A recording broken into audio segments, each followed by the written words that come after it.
し波を揃えてゆこうお互いを信じ合う五人の仲間まるでスファイブに預けた命飛ぶぜ宇宙の果てまでもみんなの笑顔持ち帰り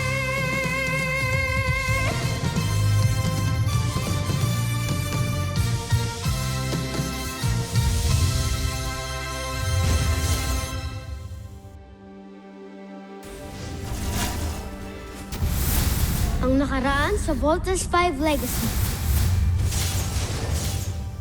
The Voltes 5 robot is formed by 5 ships. Ang bawat bolt machine ay papaliparan ng isang piloto. Sir, I will do my best to be part of the Voltes team, sir. Talo rin ako, sir! Tankman, Doctor. Me too, sir. Ang pipiliin ko lang ay yung 5 pinakamagaling. May nasagap kasi tayo sa ating radar na isang sasakyang himpapawid na nakapasok sa ating planeta. Maaaring isa ito sa mga luma nating sasakyang panghimpapawid.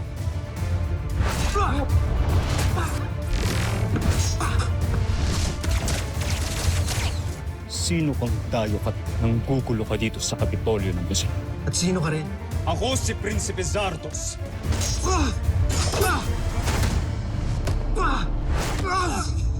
Mga kamsak! Habulin niyo siya! Kung may bago tayong kakampi. Tigil alipin!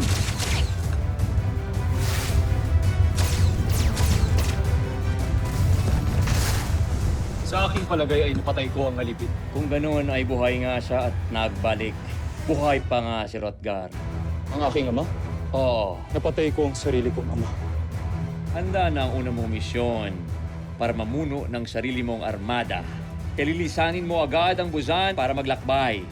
Sila ang tutulong sa iyo para sakupin ang Terra Air 2. 20 bilyong mamamayan ang naninirahan sa planetang ito.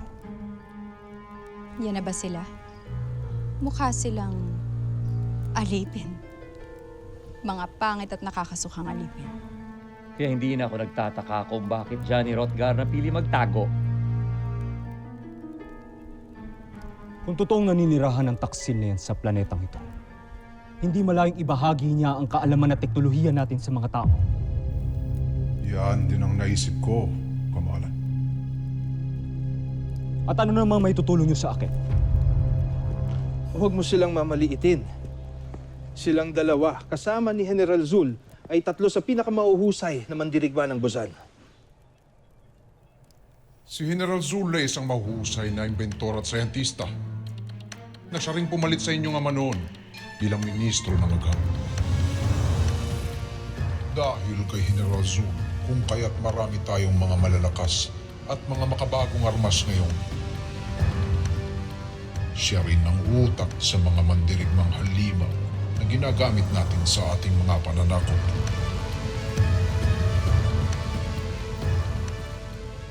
Chevel Draco. Hindi dapat minamaliit ang kaalaman ng isang mahusay na Vernum of Devdam na tulad mo. Isang veterano sa maraming digmaan at sa mismong pananakot. Wala akong kilalang sundalo na mas magiting at mas mahusay pa kaysa kay General Draco.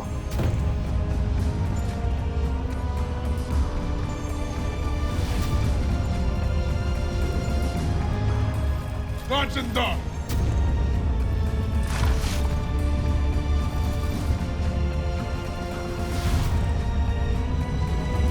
Sana nga'y mahusay ka, Draco. Dahil susubukin ang galing ninyo dito sa misyong ito. At ikaw naman, anong may tutulong mo sa akin? Totoo na wala pa akong sapat na kaalaman at wala rin akong malawak na kasanayan. Pero handa akong ialay ang aking buhay para sa tagumpay ng Buzan sa ilalim ng inyong pamumuno. Si Sandra ay isang mahusay na mananaliksik. Isang siyentista na nagpapakadalubhasa sa larangan ng entomolohiya at paglikha ng mga halimaw pandigma. Isa siyang bagong dugo na makakatulong ng malaki sa atin. Hindi ko sila itatalaga sa iyo kung hindi sila tunay na mahusay. Lalo na't ibig kong ipatikim ninyo ang aking ngit-ngit sa Terra Air 2 sa pagkupkop nila kay Rothgar. Ipinapangako ko, Emperador. Sasakupin ko ang planetang Terra Air 2. Tahanan ng isang traitor.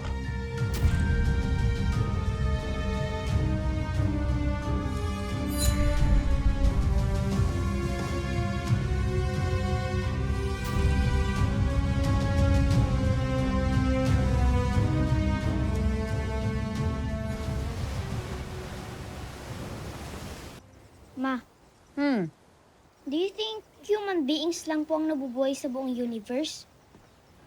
Do you believe in aliens, Mama? Do you? The universe is so big, Mama. I know totoo pong mga aliens. Mama! Nakita namin yung Voltes robot kanina. Grabe, ang laki. Parang almost complete na ata yun. Pwede nang sakyan. Voltes robot? Yes, Little John. Sabi ni Dr. Smith, yun ang ultimate weapon ng Earth. Pag nakita mo yun, grabe yung arrow. Ay, hindi ba? Itinuro ko sa inyo na ano man ang makita ninyo sa camp, hindi ninyo ikikwento. Ma, wala ko sinabi. Oo nga, Ma. May malaking Voltes robot dun sa Camp Big Falcon. Anak, go study in your room. Bigyan kita ng exam mamaya, ha? Sige na. Ha? Hindi nga, Voltes robot. Little John.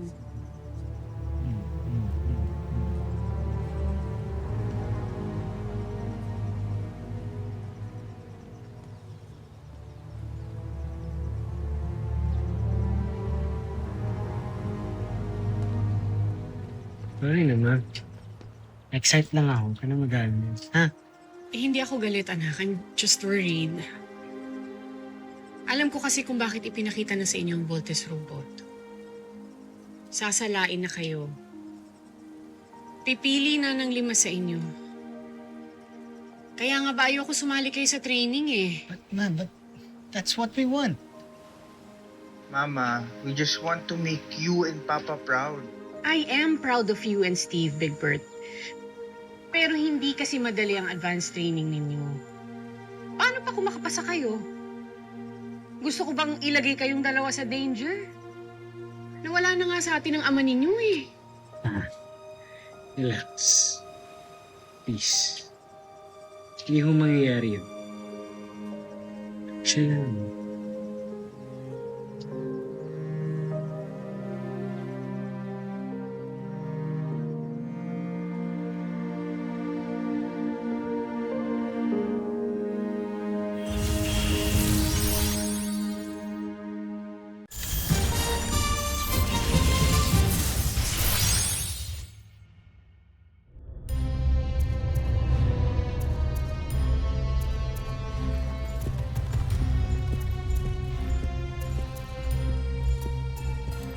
Jomfre, isang malaking karangalan na makasama kayo sa misyong ito.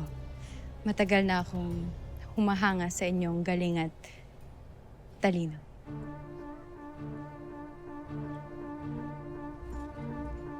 Aralin niyong mabuti ang lahat ng ating kailangan malaman tungkol sa mga naninirahan sa planetang Terra Air 2. Ihanda niyo rin ang lahat ng kailangan para sa ating paglalakbay. Masusunod, Jomfre.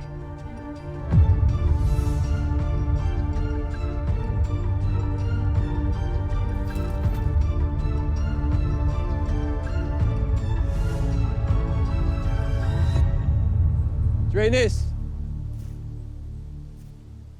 you are the top candidates for the Voltes 5 team. You will go through a rigorous training program. Dadaan kayo sa martial arts training, physical agility, gunmanship, and flight training. Wawarningan ko na kayo. You will go through hell. You have to be the best of the best. Walang takot.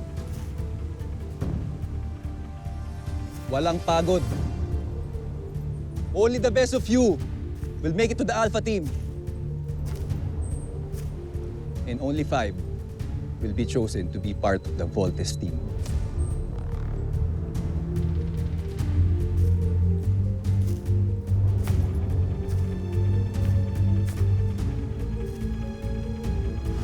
Are you ready for the drill? Yes, sir!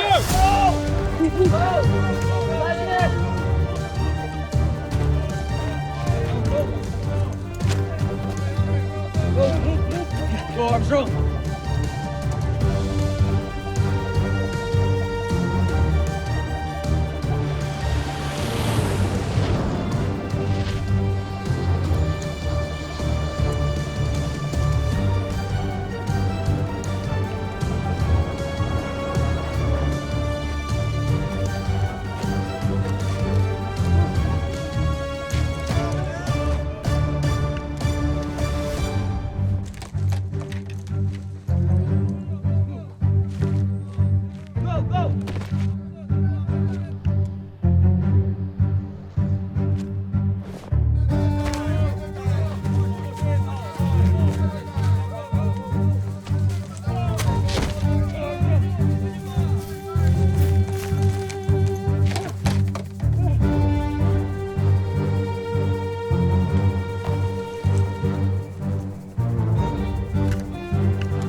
Well, hello there, Little John.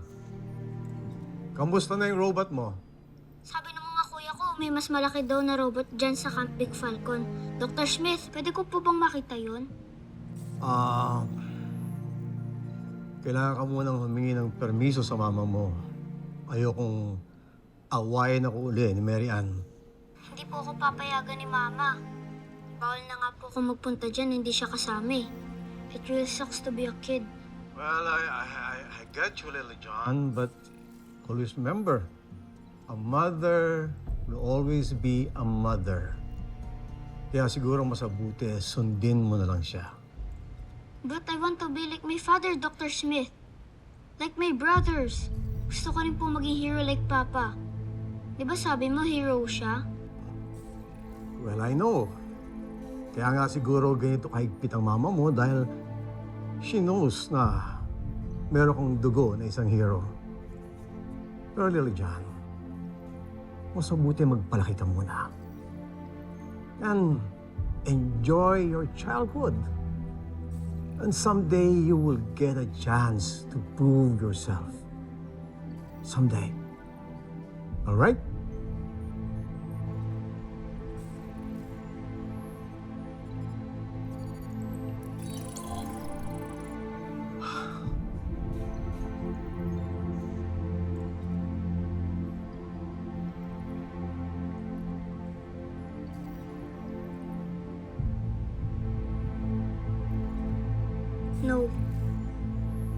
Ayoko na maghintay ng matagal.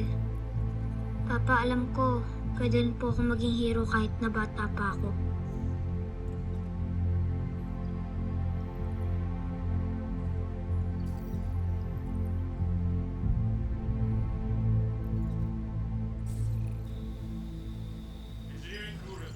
Tuloy-tuloy ang training ng mga bata. So far, so good. Hopefully, kayanin nila yung gagawin nila today. Kailangan nilang kayanin para matiyak natin kung sino sa kanilang karapat dapat maging part ng Voltes team. But anyway, how are we so sure na battle ready na ang Voltes robot? Successful naman lahat ng mga test na ginawa natin, pero malalaman lang natin yan pag nakainkwentro ng Buzanian robot. Sana hindi tayo mabigo. But, siguro ito lang yung perfect time para pakita ko sa'yo. Liga. Attention to the Chief Medical Officer, please report to Medical Bay 1. Engineering crew report 9. Totoo nga. May Voltes robot nga.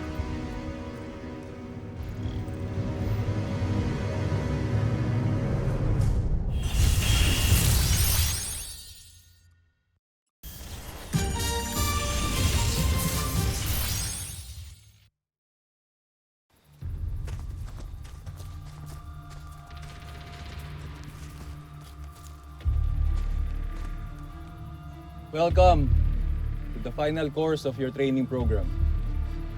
Wala naman ako nakikitang obstacles dito, sir. Ano pang gagawin natin? Magpipiknik?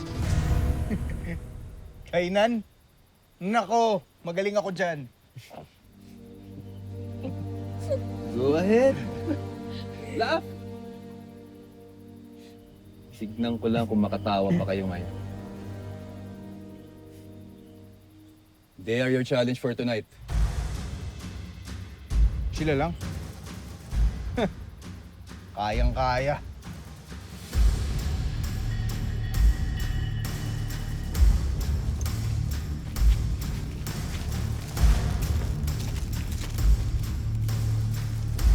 Ay, ang dami pala nila. Sir, what do you mean, sir? Your objective is to get through them. Make your way up to the hilltop. Those who will not make it will be out of the program. Good luck!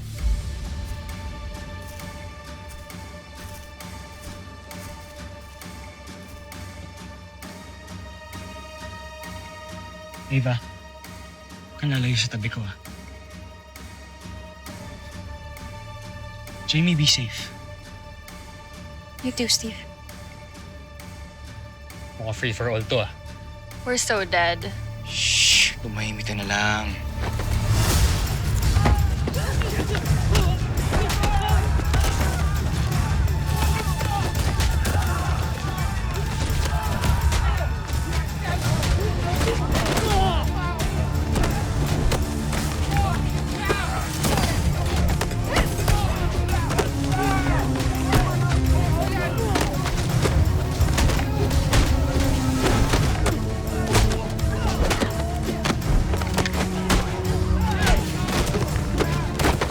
Steve, let's go!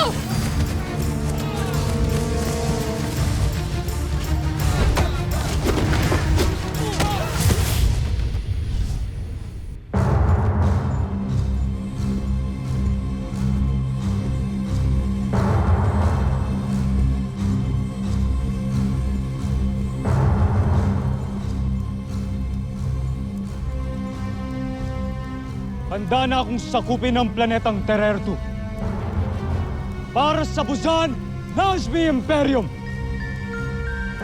Paalam sa ngayon, Busan.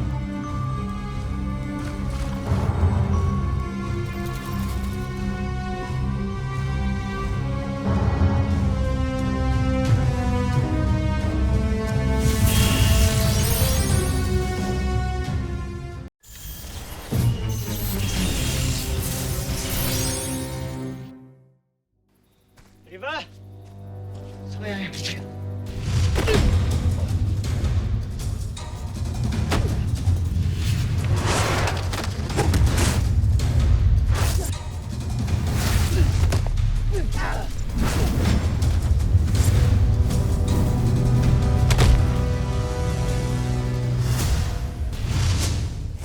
Ang yabang mo talaga, Armstrong. Sir, huwag kang pikon. Ba't meron kang sidearm? Training lang to Unless... Reloaded yan. Ha?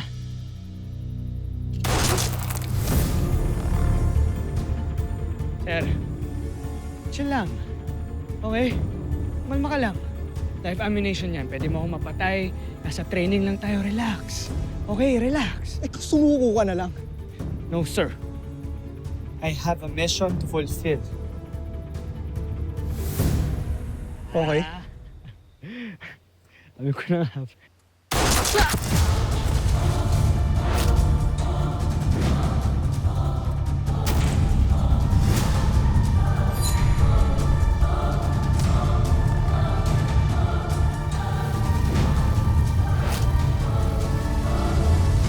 Susunod sa Voltus 5 Legacy. Totoo po bang si Papa ang nakaisip ng robot na yun? Yes, anak. It's his. I want to be part of the Voltus team. I want to honor Papa. Maliit lang po ako pero my mind is not. Nais ko nang masakop ang planetang Terra-Erto. Ang sinasabing naging tahanan ng isang traitor na si Rocar. Just like Net. Wala ka bang napansin na kakaiba sa kanila? May pinahihiwatig ka. The universe has something bigger in store for them. Meron silang destiny na kailangan i-fulfill. You could say it was written in the stars.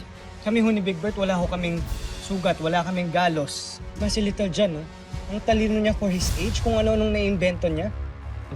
Ma, what's wrong with us? Why are we so different?